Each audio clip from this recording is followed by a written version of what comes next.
नमस्कार दोस्तों, एक बार फिर से आप सभी का स्वागत है मेरे YouTube चैनल पर। और अभी तक आपने जो प्यार मेरे चैनल को दिया है और मुझे दिया है, उसके लिए मैं धन्यवाद देता हूँ। और लाइक्स और सब्सक्राइब कंटिन्यूस बढ़ते जा रहे हैं, उसके लिए मैं धन्यवाद देता हूँ। आगे भी आप इसी तरीके से आप अपना प्यार बनाए रखिएगा। और जो मुझे मोटिवेट करता है स्पेशली कि और अच्छे से वीडियो बनाने के लिए, वेल आई एम स्ट्रगलिंग। मुश्किल तो है थोड़ा सा, क्योंकि technology I am not that good in it, but I am trying. Okay, so कोशिश जारी है कि किस तरीके से वीडियोस को और अच्छा बनाया जाए। चलिए, लास्ट का जो वीडियो था वो था स्क्रिप्ट एनालिसिस को लेकर। आप सोच रहे होंगे मैं नीचे क्या देख रहा हूँ। वेल, मेरे हाथ में स्क्रिप्ट है। आई डोंट नो ये आपको सीधा दिखाई दे रहा है या नहीं। आई डोंट थिंक ना, ये आपको सीधा नहीं दिखेगा शायद, मोस्ट प्रोबेबली। वेल, ये स्क्रिप्ट है और जिसका नाम है एकता गदा, शरद जोशी का लिखा हुआ है। सो आप सोच रहे होंगे कि मैं इसकी बातें क्यों कर रहा हूँ, क्योंकि लास्ट वीडियो में मैंने आपको बताया था कि स्क्रिप्ट को एनालिसिस कैसे करते हैं। मैंने अभी तक आपको ये नहीं बताया कि स्क्रिप्ट के जो डायलॉग्स होते हैं उनको कैसे पढ़ा जाता है ना। मैं आपको पहले भी कई वीडियो में बता चुका हूँ, like how to prepare a monologue. उस वीडियो में भी मैंने बताया था कि मोनोलॉग कैसे प्रिपेयर करते हैं और स्क्रिप्ट एनालिसिस कैसे करते हैं, सब कुछ आपको पता है। लेकिन उसको पढ़ते कैसे हैं वो आज इस वीडियो में मैं आपको बताऊंगा, कुछ डायलॉग्स पढ़कर। स्क्रिप्ट पढ़ते वक्त एक चीज़ हमेशा याद रखिएगा कि स्क्रिप्ट रीडिंग जो है वो कोई एक ऐसी नॉर्मल रीडिंग नहीं है कि जैसे हम कोई कहानी पढ़ते हैं, कोई कविता पढ़ते हैं। नहीं नहीं, स्क्रिप्ट रीडिंग वो होता है जो लोगों की फीलिंग्स है, जो कैरेक्टर की फीलिंग्स है, उसके इमोशंस हैं। राइटर उन्हें इतने सहज तरीके से लिखता है, और हम अगर उनको सिर्फ ऐसे ब्ला ब्ला ब्ला ब्ला बड़बड़ बड़बड़ करके पढ़ देंगे तो कोई मतलब नहीं निकलेगा। आपको उनको उनका एग्जैक्ट आपको मीनिंग समझना है, उनके फीलिंग्स और इमोशन समझना है। फिर आप उसको इस तरीके से पढ़िए जैसे आप उन डायलॉग के जरिए उस कैरेक्टर की बात किसी दूसरे व्यक्ति को, यानी कि ऑडियंस को आप सुना रहे हो, उन्हें समझाने की कोशिश कर रहे हो, या कैरेक्टर का जो मैसेज है, जो कैरेक्टर कहना चाहता है, वो आप उस तक कह रहे हो। ज़रा गौर फरमाइए कि आप जब रियल लाइफ में किसी से बात करते हैं तो हम यही तो कहते हैं, अबे ओए कहाँ जा रहा है? अरे यार, तेरे से इतनी बार कहा था कि मैं यार मेरा एक काम कर देना, तूने मेरी एक भी नहीं सुनी, है ना। एक हो गया ये तरीका। और एक होता है, अबे ओए कहाँ जा रहा है? मैंने तुझसे कितनी बार कहा था मेरा एक काम कर देना और तूने अभी तक नहीं किया है। तो दूसरा वाला जो तरीका है पढ़ने का, वो एक बड़ा रोबोटिक सा लगता है, जैसे आप रोबोट की तरह बोल रहे हो। और वो नहीं होना है, क्योंकि आप एक्टर हो, आप इंसान हो, आपके अंदर इमोशंस हैं, फीलिंग्स हैं, है ना। तो आप उस तरीके से मत पढ़ो जैसे आपने सिर्फ आपके दिमाग में उन डायलॉग्स को फीड कर लिया और आप बस बक रहे हो स्टेज पर जाकर। बकना नहीं है भाई, उनको फीलिंग्स के साथ आपको प्रेजेंट करना है। तो आप अपने डायलॉग्स को अच्छे से समझिए और उनको एक बात की तरह पढ़िए, जैसे आप किसी से बात कर रहे हो, है ना। जब आगे आगे वीडियो में जब आप देखेंगे मैं जिस तरीके से स्क्रिप्ट पढ़ रहा हूँ, आप ज़रा कमेंट करके बताइएगा कि मैं बस उनको पढ़ रहा था या उनके फीलिंग्स और इमोशन समझ के मैं उन कैरेक्टर की बात को आप तक पहुँचाने की कोशिश कर रहा था। इस वीडियो में हमारे हाथ में जो स्क्रिप्ट है वो है एकता गदा, जो कि शरद जोशी ने लिखी हुई है। और इट्स अ वंडरफुल प्ले, मेरी लाइफ का पहला प्ले था जो मैंने किया था। एंड ये कॉमिक प्ले है, पॉलिटिकल सटायर है, जो कहीं ना कहीं हमारी आज के समय में जो राजनीति है, मतलब राजनीति तो यार हमेशा से सेम रही है, और ये कहीं ना कहीं आज के समय को भी रिप्रेजेंट करता है कि एक राजा है, वो किस तरीके का है, उसकी बातें कैसी हैं, ये आपको एक बार देखना चाहिए, है ना। तो चलिए फिर हम लोग शुरू करते हैं। मैं सारी स्क्रिप्ट नहीं पढ़ने वाला क्योंकि it's a big script, okay. और इसमें जब मैंने ये प्ले किया था, मैं इसको 2 बार कर चुका हूँ। एक बार मैंने सबसे पहले जब प्ले किया था देवीलाल पानवाला, इसमें एक कैरेक्टर है, वो किया था। उसके बाद मैंने इसमें ये जुग्गन धोबी का कैरेक्टर किया। फिर उस जुग्गन धोबी का जब मैं प्ले कर रहा था उस समय मैं इसका असिस्टेंट डायरेक्टर भी था। खैर, पुरानी बातें हैं जी, ये 2014 की बात मैं आपको बता रहा हूँ। चलिए, तो कुछ डायलॉग्स में से मैं आपको पढ़कर बताऊंगा। आपको नोटिस क्या करना है कि जब हम स्क्रिप्ट पढ़ते हैं हमारा वॉइस, उसका मॉड्यूलेशन और हमें वर्ड्स को किस तरीके से स्ट्रेच करना है। देखिए सबसे ज़रूरी होता है कि आप वर्ड्स जो है उनके मीनिंग्स को समझकर उन मीनिंग के अकॉर्डिंग आप उनको प्रोनाउंस करो, और उनका फीलिंग्स और आपको उनका इमोशन समझना है, कैरेक्टर का मूड समझना है, कैरेक्टर को समझना है किस तरीके का है, तो फिर ये आपके लिए चीज़ें आसान हो जाएंगी, है ना, कि किस तरीके से आपको इसको एक्ट करना है। चलिए फिर आगे बढ़ते हैं और रीडिंग शुरू करते हैं। मैं जो है ये स्क्रिप्ट नीचे देखकर ही पढ़ूंगा, क्योंकि मैं स्क्रीन में देखकर अच्छे से नहीं पढ़ पाऊंगा, मुझे आदत भी नहीं है। I am a kind of old school person, तो मैं यही मेथड फॉलो करूंगा। और हमेशा याद रखिएगा, आपका जो स्क्रिप्ट है उसको हमेशा एक साइड से ही प्रिंट कीजिए, दूसरा पेपर हमेशा खाली रखिए, ताकि कभी आपको अगर कुछ एक्स्ट्रा डायलॉग्स या कुछ सजेशंस आते हैं डायरेक्टर की तरफ से या ग्रुप डिस्कशन में, तो आप साइड में लिख सकते हैं। आई एम सो सॉरी कि आपको ये सब कुछ उल्टा दिख रहा होगा, बट आप समझ लीजिए बस, है ना, कि एक साइड आपको जो है एक साइड आपको ब्लैंक रखना है। सी यहाँ पे देखिए कुछ डायलॉग्स एक्स्ट्रा लिखे हुए हैं और बाकी जो राइटर के जो डायलॉग्स है वो इधर हैं। तो ये सारी चीज़ें काफ़ी हेल्पफुल होती हैं जब आप प्ले करते हो, और पढ़ने में काफ़ी ईजी होता है, क्योंकि आपको हमेशा सिर्फ इस साइड वाले पेपर पे फोकस करना है। आपको कई बार ऐसे होता है यहाँ पढ़ा, फिर यहाँ पलटा, फिर उसके बाद यहाँ पलटा, फिर यहाँ पलटा, ये सब चीज़ नहीं करनी होती। सबसे ईजी होता है कि आप वन साइड प्रिंट निकलवाएं।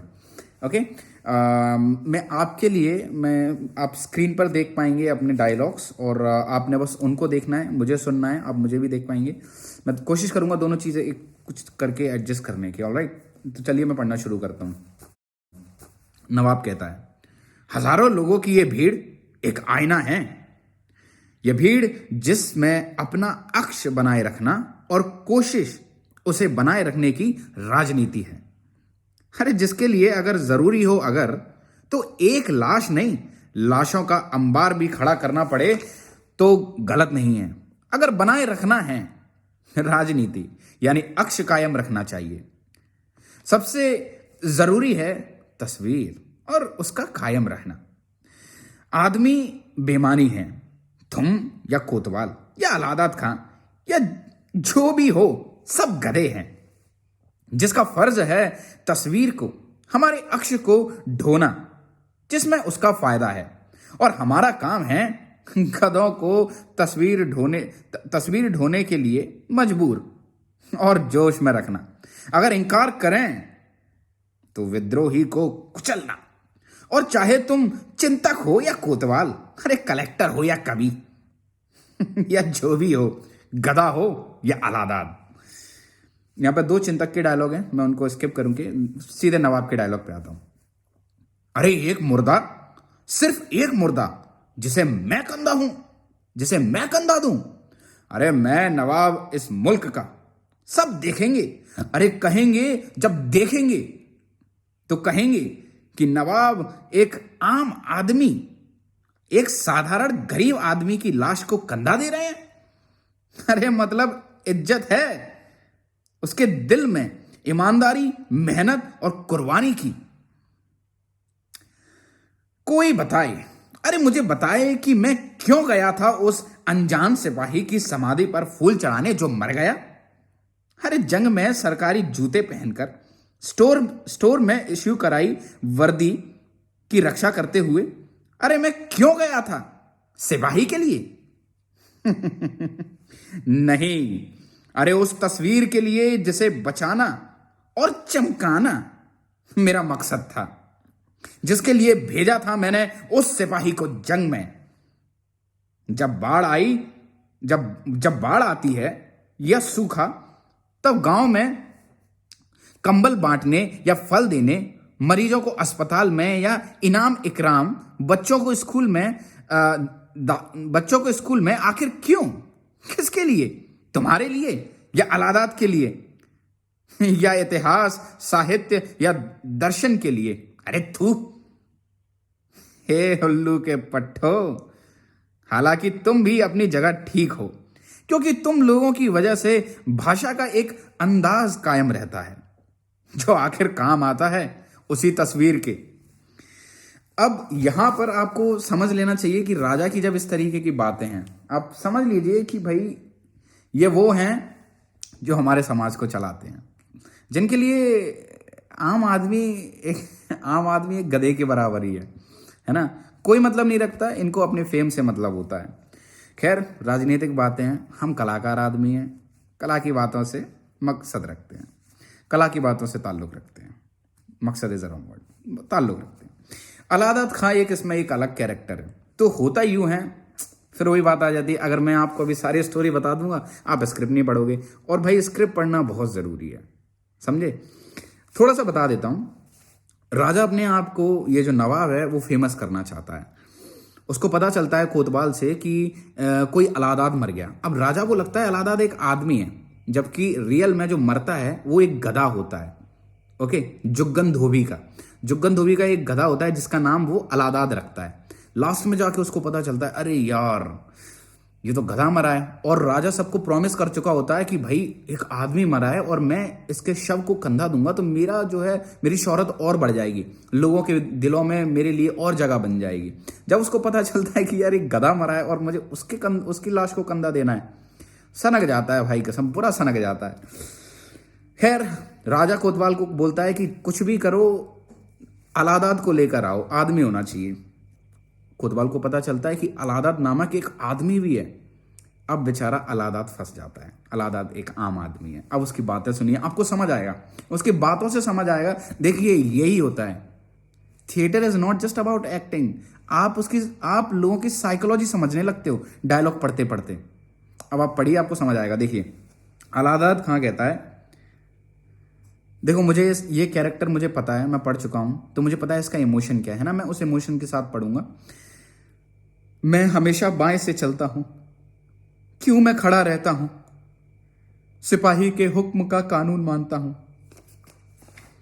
टैक्स चुकाता हूं, रात के बाद घर से नहीं निकलता, बिना एप्लीकेशन कभी दफ्तर से जाता नहीं, माता मलेरिया की रपट लिखाता हूं, मर्दमशुमारी में नाम देना नहीं भूलता, वोट डालता हूं, पड़ोसियों की मौका मुसीबत मदद करता हूं। नवाब कहता, भाई वाह, बहुत अच्छा करते हो अलादा, मगर फर्ज इतने ही नहीं होते, वो इससे कई ज्यादा और बड़े होते हैं। फर्ज जो इंसान को ऊपर उठाते हैं, उसके मुल्क को ऊपर उठाते हैं। जानते हो अलादा कि जब मुल्क पर मुसीबत आती है तब हर नागरिक को त्याग और कुर्बानी को तैयार हो जाना चाहिए। कुर्बानी और देश सेवा के लिए हुक्म मानना चाहिए सरकार का ऐसे वक्त में जब मुसीबत आती है। अलादाद खां कहता है, जब भी जंग हुई मैंने बराबर चंदा दिया है हुजूर। मैं ब्लड बैंक का मेंबर हूं, खबर मिलने पर फौरन वहां जाता हूं। मेरी बिजली का खर्च कम है, पानी का खर्च कम है, अनाज का खर्च कम है। सेविंग बैंक में रुपया जमा करता हूं और यह जानते हुए कि लॉटरी मेरे नाम नहीं खुलेगी। मुल्क के विकास के लिए उसका टिकट खरीदना जरूरी समझता हूं। इसके अलावा सरकार जब जो भी हुक्म देगी उसे मानना अपना फर्ज समझता हूं। मैंने कभी कोई गलती नहीं की हुजूर।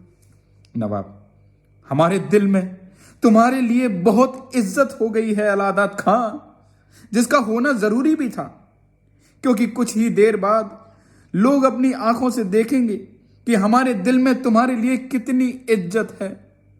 तुम्हारे फर्जों में एक आखिरी फर्ज जोड़ना बाकी है अलादाद। आज हमें, इस गवर्नमेंट को, मुल्क को तुम्हारी सख्त जरूरत है। तुम्हें जान देनी होगी अलादाद। हम तुम्हें फर्ज की सबसे बड़ी ऊंचाई पर पहुंचाएंगे। जब तुम्हारी लाश हमें तुम्हारी लाश चाहिए अलादाद। अलादाद खां, मगर मेरा कसूर क्या है? मैं एक बेकसूर आदमी हूं। आप मेरी जान क्यों लेना चाहते हैं?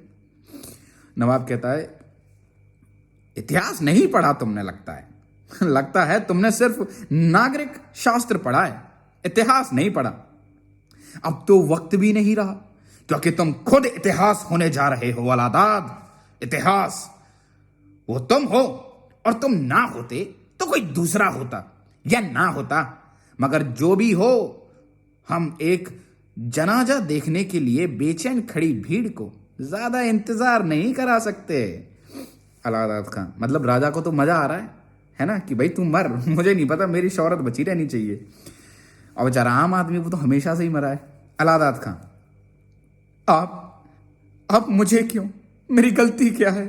नवाब, अरे हम तुम्हारी लाश को कंधा देंगे अलाहाबाद, यह सम्मान हर किसी को नहीं मिलता।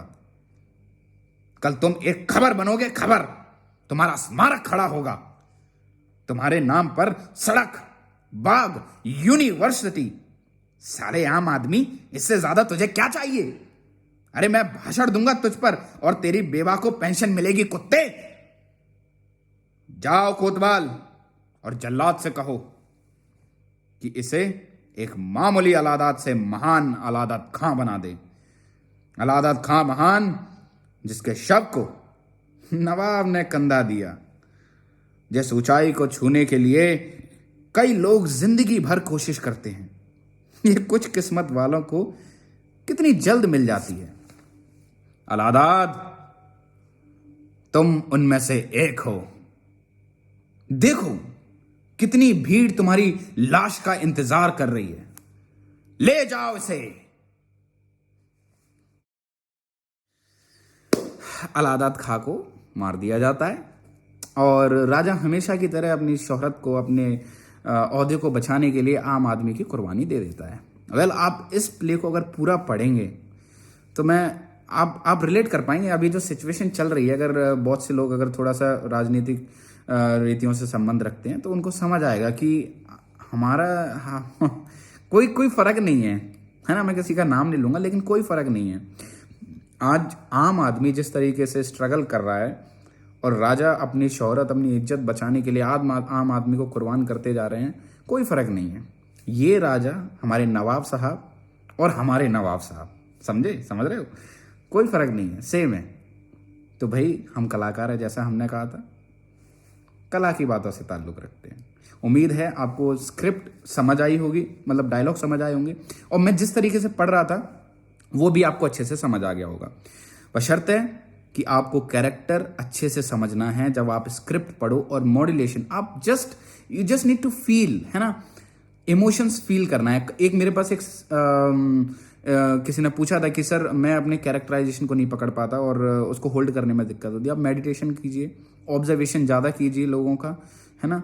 और मेन चीज़ है ऑब्जर्वेशन। मैं हमेशा ऑब्जर्वेशन को ज़्यादा सपोर्ट करता हूँ। ऑब्जर्वेशन कीजिए लोगों का, किस तरीके से बातें करते हैं, वो खड़े होते हैं, बैठते हैं। आप ऑब्जर्व ज़्यादा करोगे, फिर आप उस चीज़ को मेडिटेट करो।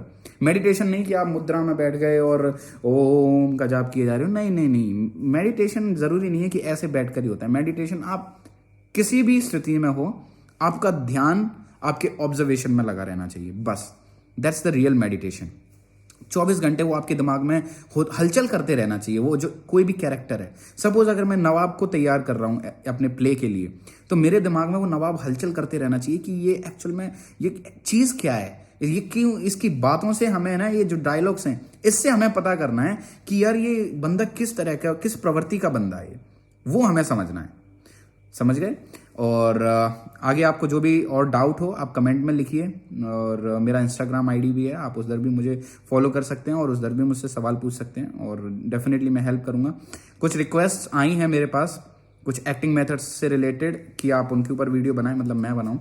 डेफिनेटली बनाऊंगा, मुझे थोड़ा सा टाइम दीजिए क्योंकि ये सारी चीज़ें समझने में थोड़ा मुश्किल होता है ना। तो चलिए इंतज़ार करते रहिए, मतलब ज़्यादा नहीं, इंतज़ार कीजिए, वीडियो ज़रूर आएगी। और thank you so much, video का लुत्फ़ उठाएं। नमस्कार।